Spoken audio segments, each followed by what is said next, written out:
एक रात जिसमें 3,000 पुलिस, 70 बुलडोजर, 200 ट्रक, एक पूरा सेटलमेंट, एक जीता जागता इलाका, मिनी बांग्लादेश एक झटके में मिटा दिया गया। लेकिन इस सफाई का असली सच क्या है? क्या ये सिर्फ इलीगल माइग्रेंट्स की कहानी है या हमारे लॉ, ह्यूमैनिटी और सिस्टम की भी? मिनी बांग्लादेश चंदोला लेक के पास कुछ छुपा नहीं था। यहाँ 20,000 लोग रहते थे, ज्यादातर इलीगल बांग्लादेशी इमिग्रेंट्स। सड़कों पर हॉकर्स, परचून की दुकानें, मदरसा, स्कूल, सब कुछ। खास बात, इनमें से कई लोग ऐसे थे जिन पर forgery, fake documents, illegal entry का इल्जाम था। बद्धा सवाल, क्या किसी को बस पेपर्स ना होने पर अपना शहर छोड़ने पर मजबूर कर देना सही है? सुबह 3 बजे लोगों के दरवाजों पर पुलिस, आईडी दिखाओ। बहुत लोगों के पास आधार नहीं, बस चीखें, कंफ्यूजन। आंखों के सामने सब कुछ बिखर जाता है। घर, दुकान, सामान, यादें। 10,000 से ज्यादा कंस्ट्रक्शंस एक के बाद एक गिरा दी गईं। इस ड्राइव से सीधा असर हुआ है उन लोगों पर जो वहां रहते थे और उनके धंधे पर। कुछ मुद्दे, लोगों के घर जा रहे हैं, कुछ घर पूरे अनसेफ स्ट्रक्चर में। कुछ लोग कह रहे हैं नोटिस दिया ही नहीं गया। जो छोटे दुकानदार थे, किराना मंडी, खाना पीना की दुकानें, उनका बिजनेस बंद, कस्टमर फुटफॉल कम। बच्चे स्कूल तो जा रहे थे, पर अब उनके रास्ते बंद। लोगों का जीवन रूटीन डिसरप्ट हुआ।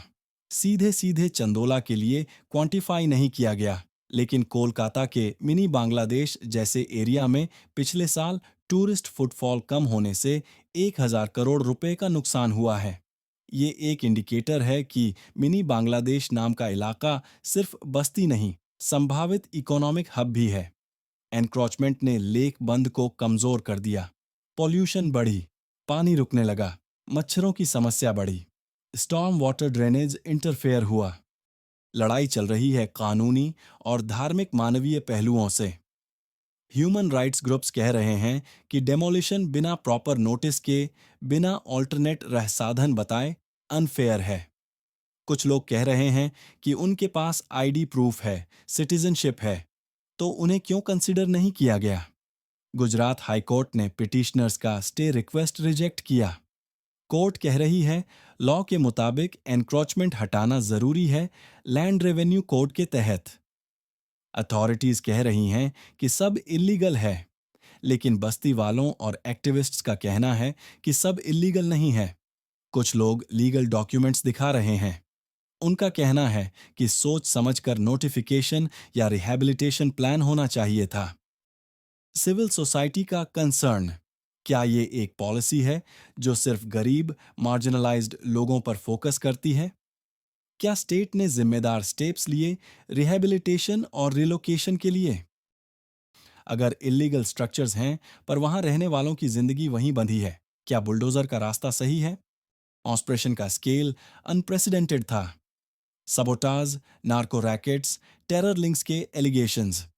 एक नेक्सस, लोकल स्ट्रॉन्गमैन, पॉलिटिशियंस और एजेंट्स फेक पेपर्स बनाकर माइग्रेंट्स को यहां बसाते थे। सियासत अपना रंग दिखाती है।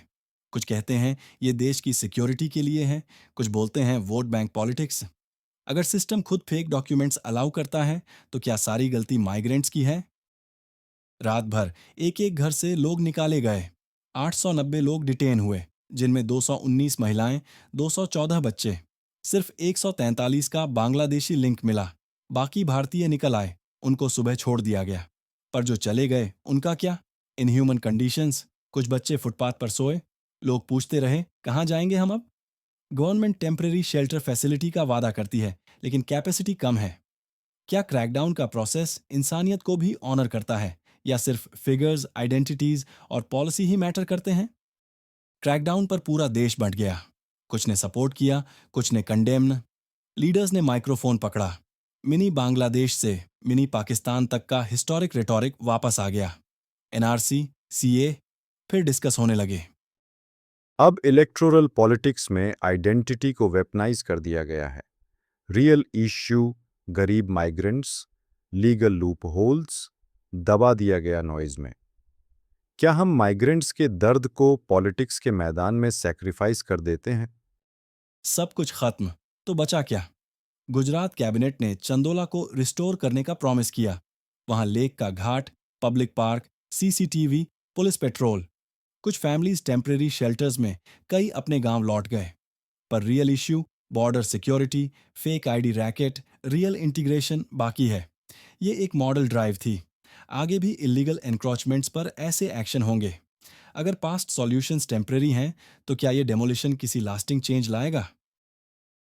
मिनी बांग्लादेश के उठने के बाद कुछ बातें सामने आ रही हैं, जिनमें उन्हें टेम्परेरी शेल्टर्स, ऑल्टरनेट हाउसिंग और कंपनसेशन दिया जाए।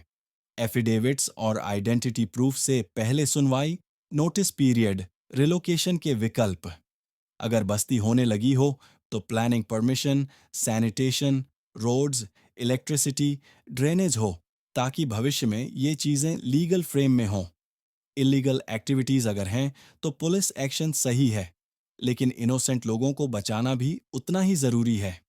मीडिया ने कवरेज दी, पर ग्राउंड लेवल पर लोगों को पता होना चाहिए कि उनके राइट्स क्या हैं, कौन से डॉक्यूमेंट्स चाहिए और अपील कैसे हो सकती है। तो सबसे बड़ी बात, क्या ये अनप्रेसिडेंटेड डेमोलिशन जस्टिफाइड था? हाँ, लीगल पॉइंट ऑफ व्यू से जरूर था, लेकिन रूट प्रॉब्लम अभी भी जिंदा है। Poverty, porous borders, documentation racket और अथॉरिटीज का नेक्सस। क्या डेमोलिशन से सिर्फ सिम्पटम खत्म होता है या असली बीमारी भी? ये स्टोरी बुलडोजर्स से ज्यादा इंसाफ के विरुद्ध है। जब तक सिस्टम में ट्रांसपेरेंसी, अकाउंटेबिलिटी और इंसानियत नहीं आएगी, ये साइकिल कंटिन्यू रहेगी। मिनी बांग्लादेश जैसे सेटलमेंट्स तब तक आते रहेंगे। हमारा काम है सिर्फ बुलडोजर नहीं, सजग समाज और सुधार भी एस्टैब्लिश करना। तो जवाब ये है, डेमोलिशन से इलीगल सिटाएं ज़रूर ख़त्म होती है, पर असली जंग करप्शन, आइडेंटिटी और इंटीग्रेशन की है। जब तक सिस्टम और सोसाइटी दोनों सुधरेंगे नहीं, ये क्रैकडाउन बस एक टेम्परेरी पैच ही रहेगा। तो आप बताइए, क्या आपके हिसाब से चंदोला का सफाया इंडिया को बेहतर बनाएगा या हमें अनसेफ बना देगा? ये थी आज की कहानी।